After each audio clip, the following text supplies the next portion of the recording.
hello. Good morning. Good morning. How are you? I am very well, thank you. Thank you so much for inviting me on.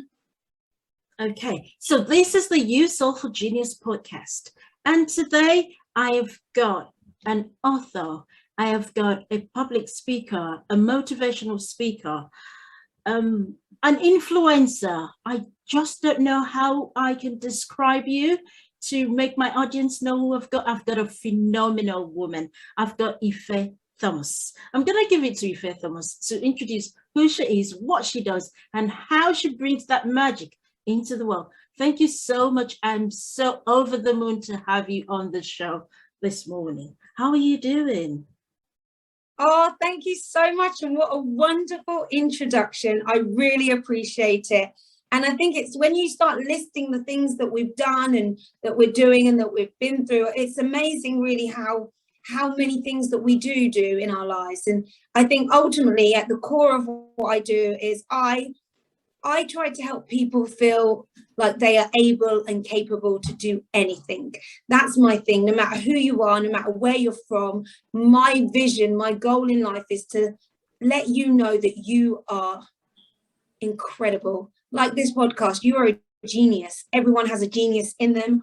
And we just need to figure out what it is that we're brought here to do. What is our calling in life? What are we supposed to do? And once you figure that out, then you can fly. But often we get stuck doing the things that we think we should do. Wow, that is epic. So, just so fantastic. Oh, you started that. You know what? I'm just going to go straight to how did that, the magic that you do, all these beautiful things that I see and read about you, where did it all begin? Wow, that's a great question. And thank you so much.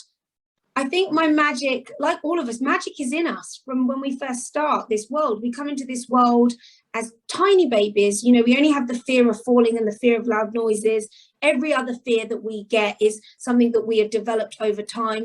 Those fears that are in us are in our human DNA for the mechanism of our survival. So every other fear that we have is what we've experienced through life. And babies don't have any inhibitions. And I believe that we all have magic. We all are powerful, and our job really is to remain and keep that power in us.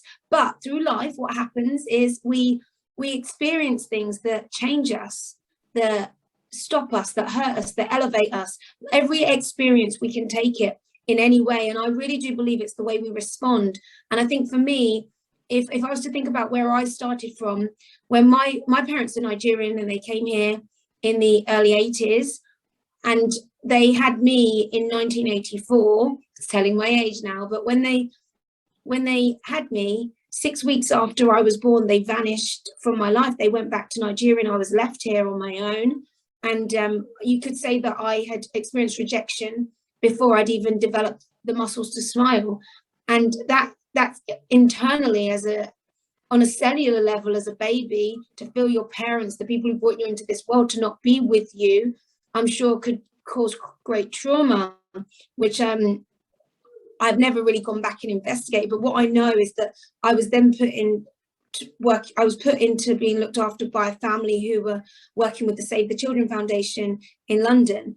And this family were basing a little village, a little town in the Midlands, like Newport Pagnell, Milton Keynes. And they took me into their home and treated me like their own, and I called them mum and dad, and that's all I've ever known for my whole life. And as a child growing up, my name's Ife, I'm Black, and I live in a predominantly white area. I've got all these brothers and sisters who've also been fostered and brought into this family. And there was so many times in my life where I had felt like I'd felt like there was something wrong with me or something different about me. And I really did believe that my struggles and my challenges were because I'm Black, my name's Ife, and my real parents weren't with me. And I was the odd one out. But actually what I discovered as I got older is that I'm actually autistic, which I think being autistic is its own world. And anyone listening, autism, if you were to Google it or look in the dictionary, what does AS stand for, which is Asperger's? It says in the dictionary it's a neural development disorder that's characterized by significant difficulties in non-verbal and verbal communications, and it requires repetitive behavior, restrictive behavior. But for me, what I would say that has been is that it has meant that I've had to learn everything that other people have naturally. I've had to learn. I don't feel like I was born with any gift. Sometimes I feel like my gift is that I learn how to find my gift, and I'll just back into that a bit. So as a child, I always felt like I was always on the outside looking in. I was always last to catch the jokes, and I found it really difficult to relate with people or understand people. But my desperation to feel connection and to feel love, and I definitely have lots of empathy, even though people think autistic people don't. It was my desire. So when I was 19, so I trained as a dancer, basically. I trained as a professional. I danced at the age of 9, and I trained professionally as a dancer. Now, when I first started dancing, once again, I wasn't very good. The dance teacher, I remember my mum took me to the dance school, and there was me and my 2 other sisters who were also fostered, who coincidentally are my cousins, because our grandparents are sisters. That's a whole nother story. Anyway, there was the 3 of us. We went to this dance school, finished the dance class. My mum said to the dance teacher, do you think that, if he's got much potential? And she said, well, she really struggles with spatial awareness.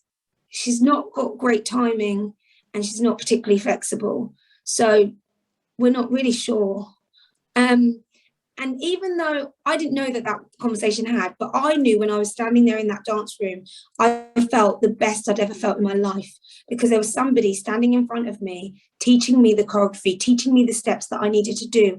It was the first time when I felt like somebody's showing me what to do, somebody's showing me the movements. Now, yes, I couldn't do the movements perfectly, but because of the way it made me feel, that I didn't have to keep second guessing, I didn't have to overthink, I just needed to copy what they were doing and repeat that in my body. And that was a moment, one of the first, that's why I love dance. It was the first moment I remember feeling like connected to myself.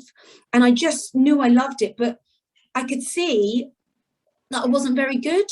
So it was one of those feelings like, this makes me feel so good, but what, everyone wants to be Beyonce. If you're not a great singer, you're singing in the shower and everything about you feel sounds good, but it isn't really good.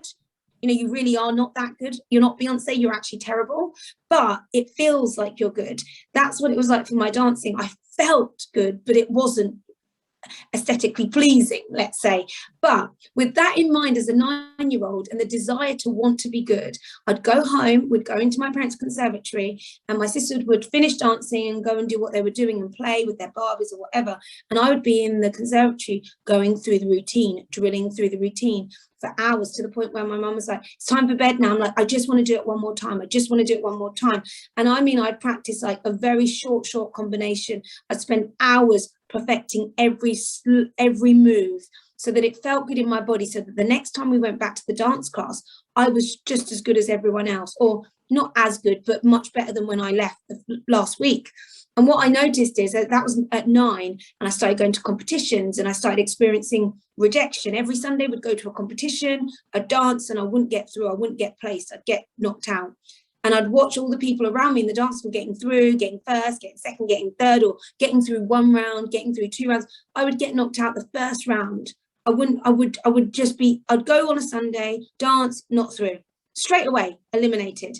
And they had like a series of rounds. And anyway, I did this for years. And as the years went on, I started to slowly get through and make my points. But it took me much longer than the average person. But by the time I was 14, I was an under 16 champion. I was the champ.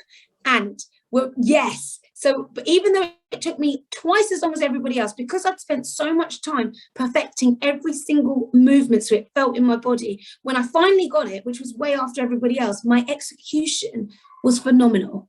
I flew because my execution, because I had practiced so much, I could execute the move without thinking. It was in my body. You know, we talk about muscle memory.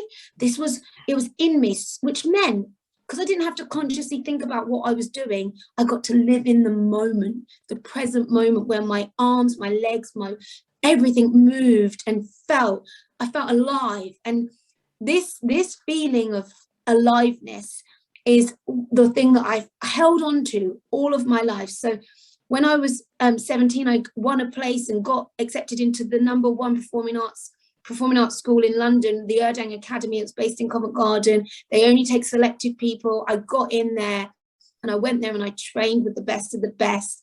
And I left the world, I left there. And when I left there, I went into the world of performing, dancing on stages, performing on X Factor, dancing behind incredible artists, going to Japan with Michael Jackson's choreographer, doing adverts, performing. I had an incredible dance career.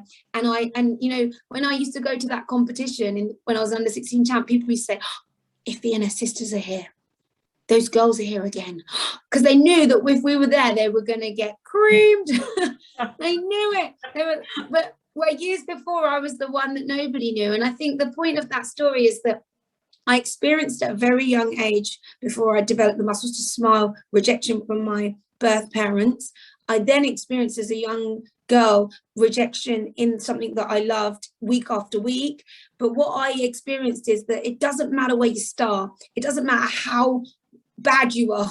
It doesn't matter if you keep getting rejected, because if you've got your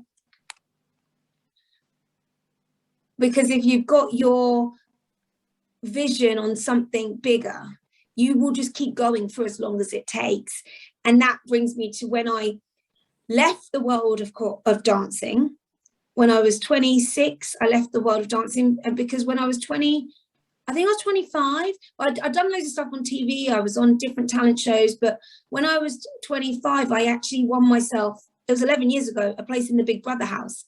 I actually went into the Big Brother house in the UK, the last ever Big Brother, which was run by Davina McCall. It was Davina McCall's last ever Big Brother, and I was there. It was in 2010, and I managed to get myself into that house and put myself in another uncomfortable situation with people that, you know, you do not know. You're being filmed 24/7. It's very competitive. You have to really know who you are. And at that time, I think I was just at the beginning of knowing who I really was. You know, I wasn't aware that I was autistic at that time, but it was definitely apparent that I recognized that I was very different to the people around me.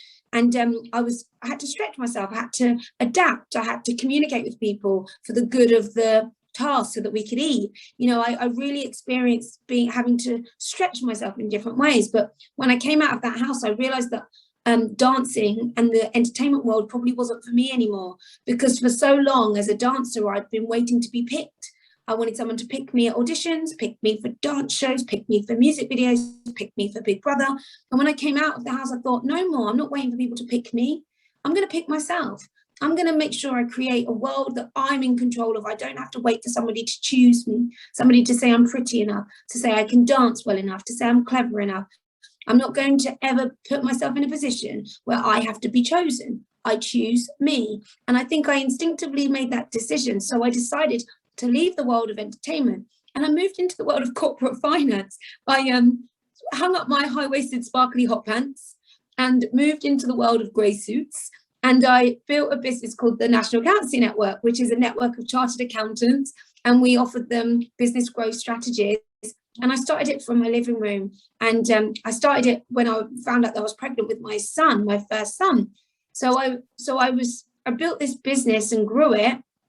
And I used the same principles that I used to build my body, the same things that I used to build my body, to build my muscles, to get to physical peak fitness. I use those same principles to build my business. I use the goal setting and having a vision and determination and repetition and not ever giving up, knowing that it's no matter how long it takes, you know, I'm going to make sure that I make it, that kind of ideas. But what I found is when I left the world of dancing, I was looking for a life choreographer. I wanted someone to choreograph my life. I was like, okay, if I want to be successful, how do I do that?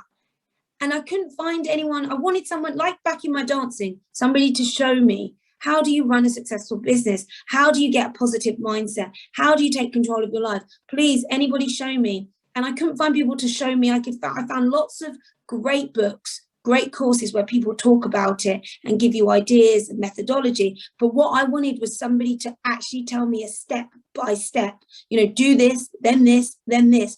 And I found that there were so many wonderful books. Think and Grow Rich was an incredible book. Brian Tracy's book, Maximum Achievement, Tony Robbins, Les Brown, Jim Rohn. And I basically have read more than 300 books on personal development. And I started off with the first book, which was called Believe You Can, by a guy called Clive Gott, who lived in a place called Bradford.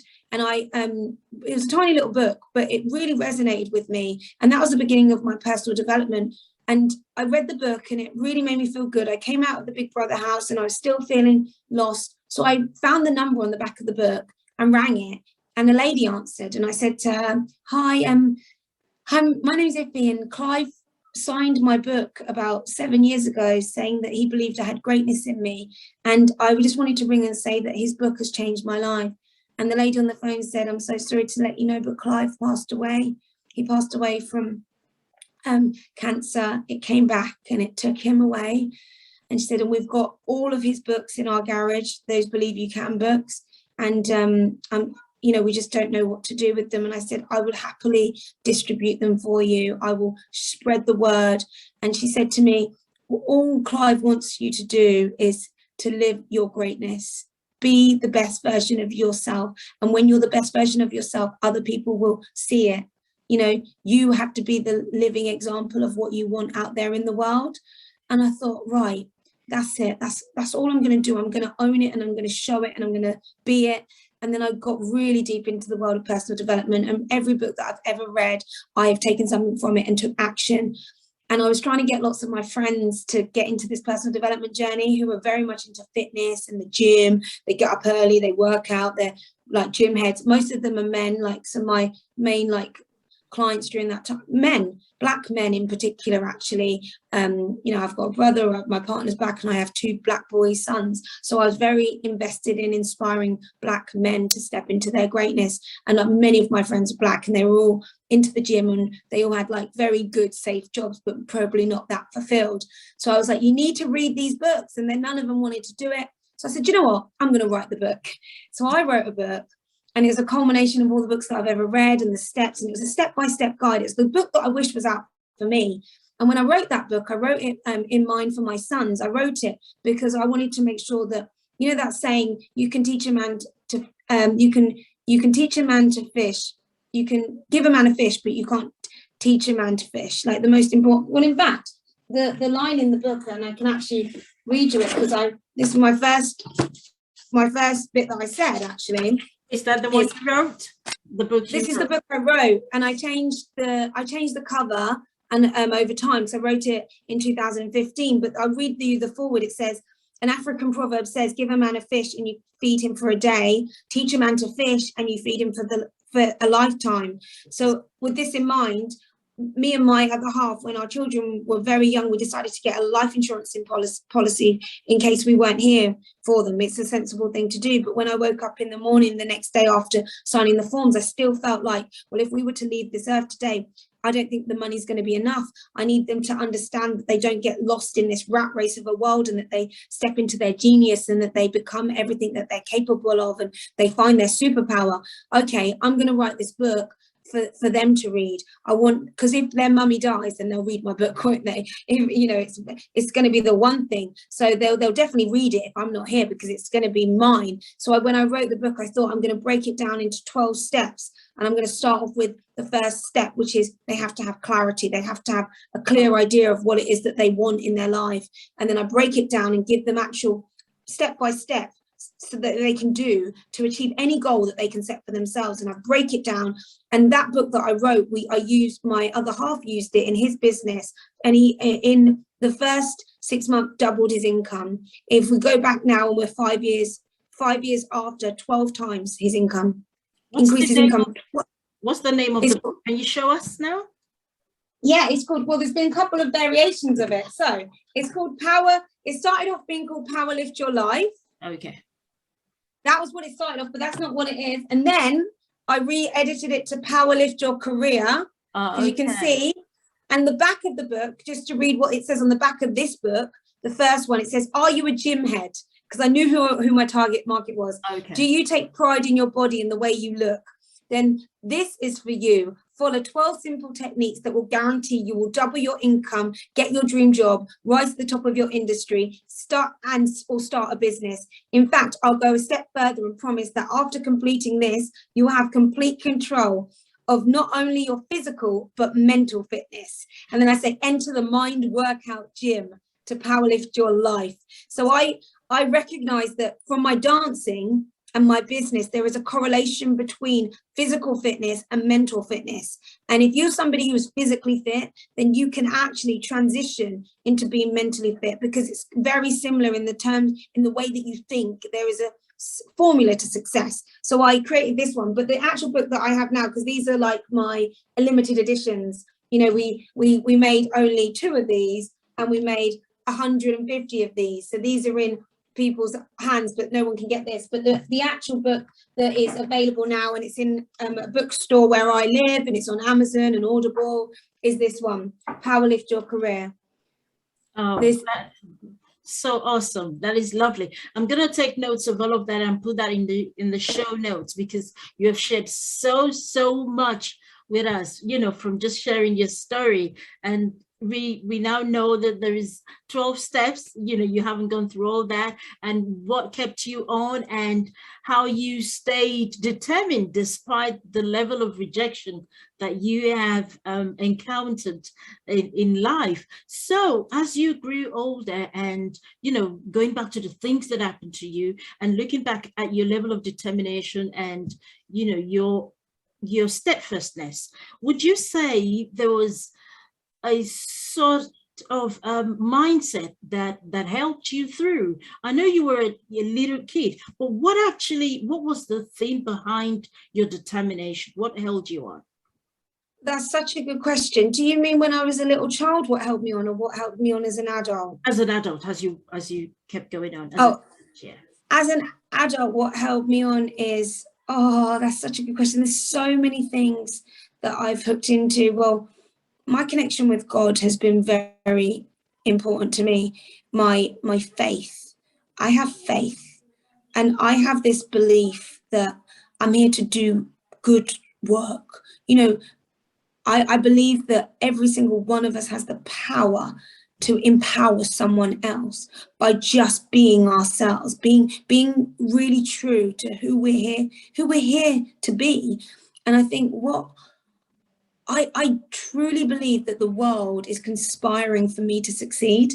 Like I often said, the universe and God and everything is conspiring for my success. So if something's happening to me, it's happening to teach me something. It's happening because it's preparing me for something, but it's happening because it's on purpose. And even in the darkest moments of my life, when my foster mum, January 2018, I got a call to say that my mum, the only mum I've ever known, the one who has cheered for me every step of my way. She's been cheering for me when I'm on TV in competitions. She's cheering for me when I'm on my school play, cheering for me wherever I am. She's there going, go on, Ife, you got this. She is a cheerleader, a rock star. Always told me you could do it. In January 2018, I got the call to say that she had a brain tumor.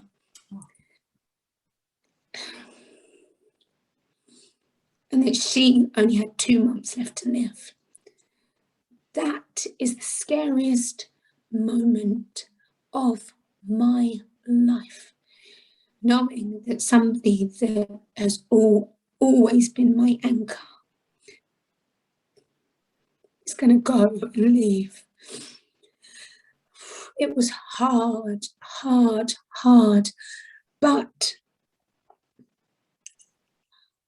I became powerful after experiencing that pain, because I realized there's so many things that we're afraid to do. There's so many things that scare us about being who we are. But after experiencing that level of fright, I mean, like pure fear that she's going to never be here again, I decided then nothing will ever scare me like that. So nothing scares me now. I am fearless because my power comes from me. I'm not leaving this earth until I've done everything that I need to do, and I'm going to do it, even if I'm afraid. So often I do things that are scary, but then I just compare it to that moment, getting the call, and nothing's as scary as that moment ever. Even if nothing is as scary as that. So I use that to fuel me. So when I was saying that the universe is conspiring for us to succeed, I have told myself that I wouldn't be who I am today if she didn't pass, because I'd still be afraid to be me. I wouldn't fully lean in, I wouldn't fully commit, and I would hold parts of myself back to protect myself. But now you get all of me. You get all of me, and if you don't like it, then it doesn't upset me, because I'm here, I'm on a mission. So I believe that my power comes from knowing that we're not going to be here forever. We ain't got time to waste. That's true. It's going to be your turn, my turn, your friend's turn, your children's turn. It's going to be our turn one day. And the one thing that none of us know is when that is. So if we spend time pussyfooting around, being afraid to be who we are, then one day you'll get that call. But maybe it won't be the call to tell you that somebody you love has got 2 months. It might be the call to say you've got 2 months. That's true. That's really true. And that's one of the things I challenge the people that I come across, or I work with. If you knew that tomorrow was going to be your last day, what would it be in your list that you haven't done? If there is anything, do it now, or begin to do it now, or check one of those things off, and just start to do it. At least that's one thing out of the list that you need to do. Yes, very good. Thank you for sharing that with us. You are such a powerhouse. And I'm really honored to have you on this show. So I see that you do a number of things. I can see you're an author, as I said, you're a motivational speaker. Do you also do modeling? I think I see you doing photography, modeling, or something like that. Or I just didn't understand. So what other things do you do? Well, the thing that I do now at the moment, which is my passion, I love storytelling. I love hearing people's stories, because as a child, I really wanted to connect with people. And as an adult, I want to connect with people. So I studied human potential and why some people do what they do. Why are some people more successful than others? I wanted to understand human beings. And one of the things that I feel like is something that I have is so much empathy and compassion. So when I see somebody, I ask myself, I wonder what would have happened to them. I wonder what would have made them be like that. I wonder why they respond that way. And I always want to know why. And I think when you know why, you understand people better, you have better clarity, and you're less judgmental. And knowing why means you have to ask questions. And when you ask questions, people tell you their story. And when I was I do a lot of coaching, and I was working with this one lady, and I said to her, why do you do this? What is it about this business that you love? And she told me a story, and it made my goosebumps all over my arm. And it was such a beautiful story, and it was so empowering. I said to her, well, who else do you tell this story to? She goes, nobody, you're the first one. I said, what? If you tell people this story, they will understand who you are, and then they'll work with you and connect with you and buy from you and support you. And you need to tell people this story of why. Oh no, it's not very professional. I said, it's not about that. I said, people buy from people. People need to hear your stories. People need to understand who you are, why you do what you do. And that attracts more people who are like-minded, who are looking for you. So you've got to tell your story. And she's like, I don't know how.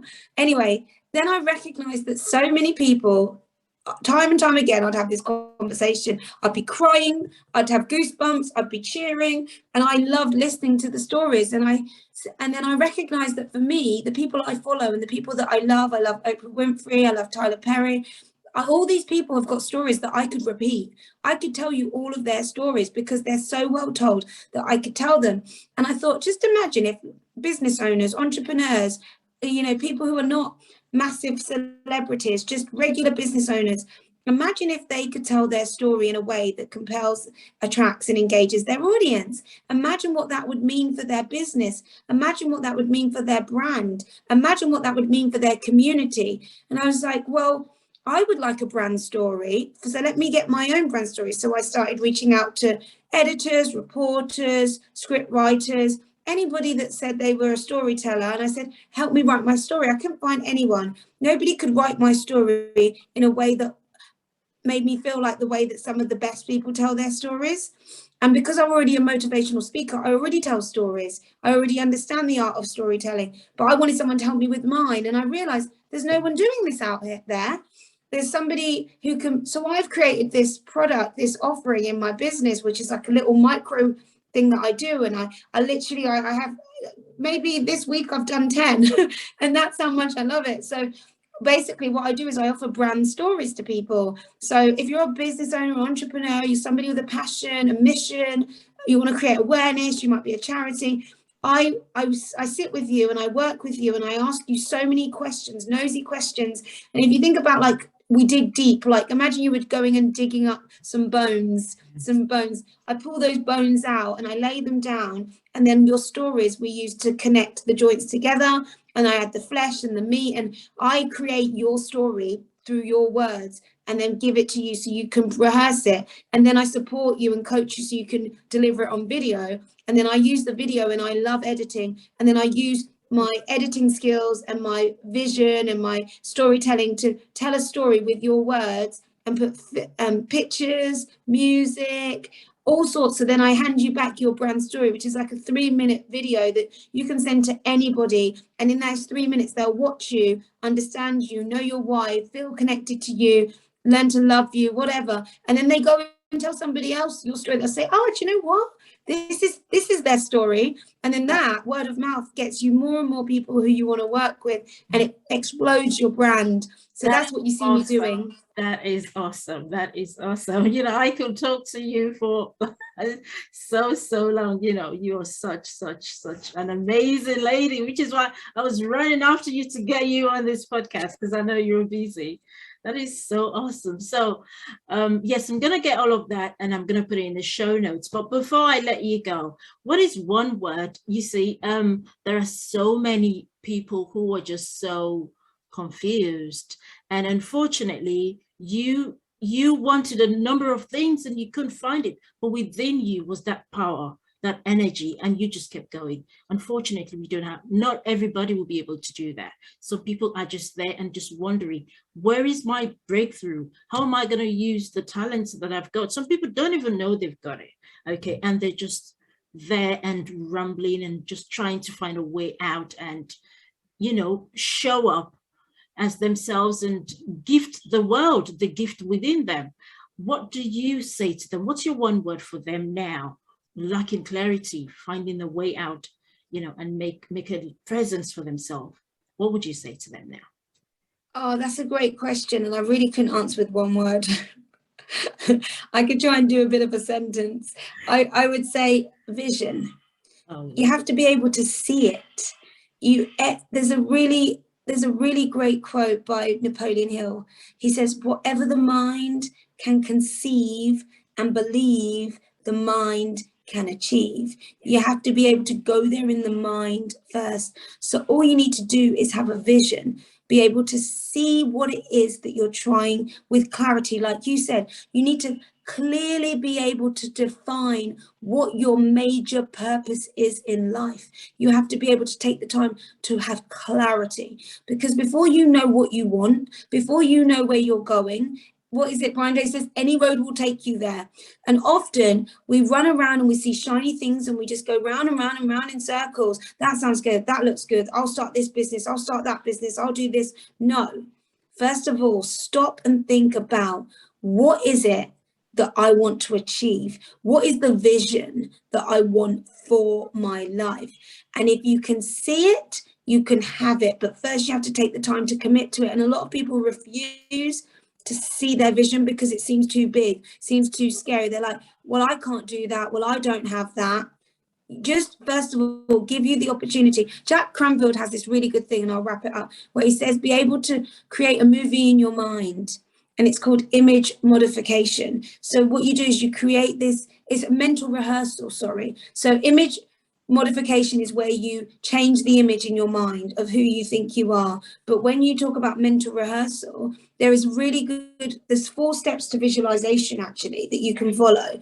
The first step of visualization is, well, first of all, you have to be able to have it frequently. So you have to frequently see the vision that you want in your life. The second thing that you need to be able to do is it's the duration, how long you can hold that vision in your mind. So you've got the frequency, how often you see it, and then you've got how long you can hold it for with the duration. And then you've got the vividness, how clear it is. How clear, can you see what you're wearing? Can you see your smile? That, and then the last thing is the intensity. That's your emotion. How emotionally connected are you to the vision? And I mean the positive emotions, like in your mind, you're already living it, loving it, feeling it. So if you can have those 4 things aligned, so you just have a vision that you play in your mind. That vision needs to be frequent. It needs to be able to hold that vision in your mind for a long duration. So, a couple of minutes at a time if you can. Then it needs to be vivid, which means it needs to be clear. You have to clearly see what it looks like. So, because if it's clear, you can measure it. It has to be measurable. And the last thing is intensity. You have to be able to emotionalize what it is that you want. And the thing is about emotions, you can have a negative emotion like, I'm never going to get that. Or you can have a positive emotion like, I can feel it. I can feel what it's like. So I would say, to answer your question, one word, vision. Wow, thank you so much. That's been so awesome. I'm sure that at some point I will need you to come back because I've got lots of things, going on in my mind that I would like you to talk about. You've got so much wealth of knowledge. Thank you so much, Ife. Thank you for investing in yourself, because for investing in yourself, you're serving us now. You're serving the world. Thank you so much for that. And thank you for coming on the show. And that's where we're going to be ending the You Soulful Genius podcast for today. And until I see you again, you just keep being the best of who you are.